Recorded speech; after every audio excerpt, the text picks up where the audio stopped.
Welcome to our channel, where we delve into the latest developments shaping global politics and security. Today, we turn our focus to the South China Sea, where tensions are escalating as nations fortify their defenses against Chinese encroachments.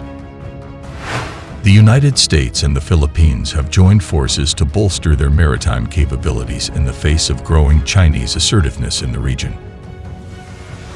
The South China Sea is a hotbed of competing territorial claims, with China asserting vast maritime sovereignty over the region through its controversial Nine-Dash Line. This expansive claim has put it at odds with neighboring countries, including the Philippines, Vietnam, Malaysia, and Brunei.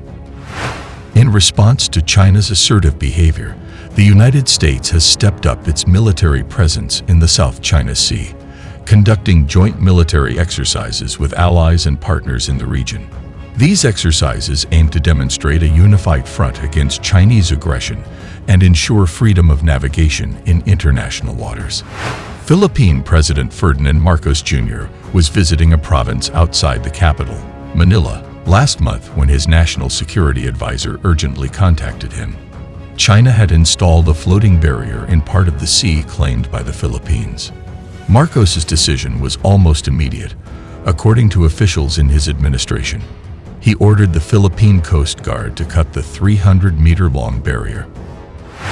They brought its anchor back to Manila for a news conference, calling it a souvenir.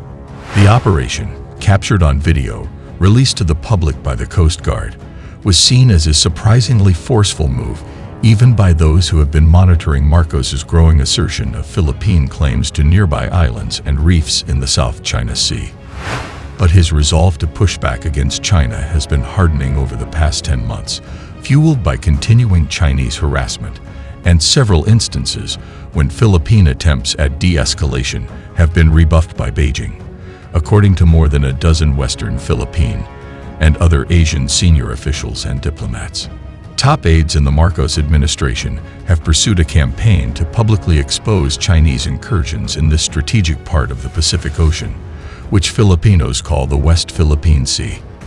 The response has been outrage domestically and among allies of the Philippines, further reinforcing the president's approach, political analysts say.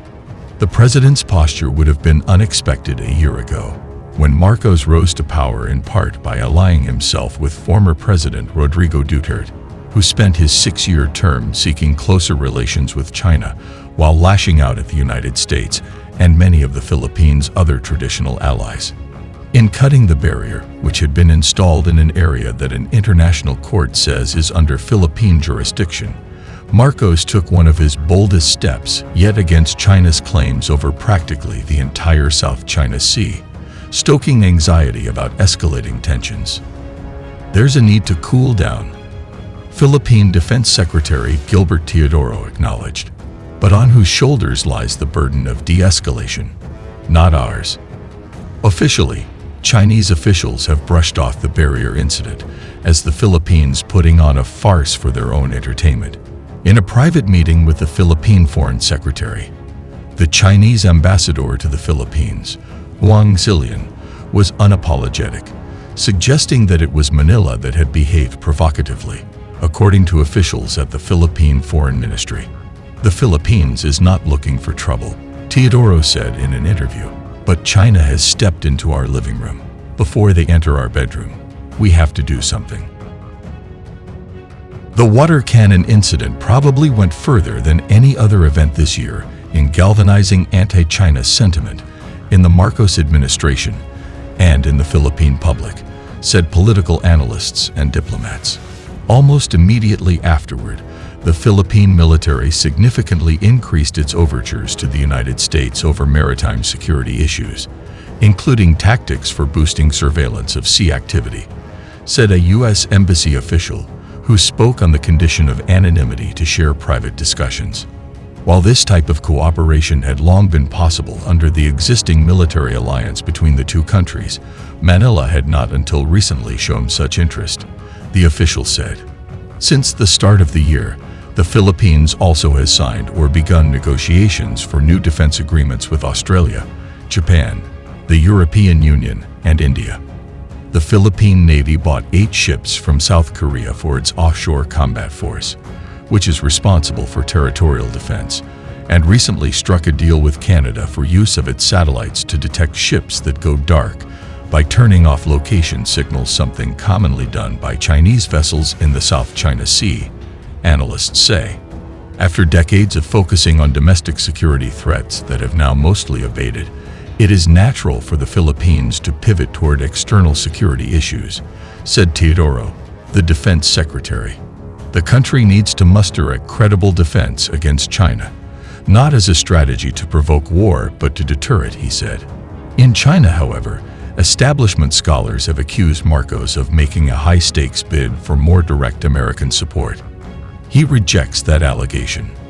Marcos thinks China-US competition is an opportunity to seize more control than the West Philippine Sea, said Hu Bo, the director of the South China Sea Strategic Situation Probing Initiative, a Chinese think tank. He thinks he can play the two powers off each other for his own benefit, but it is a dangerous approach.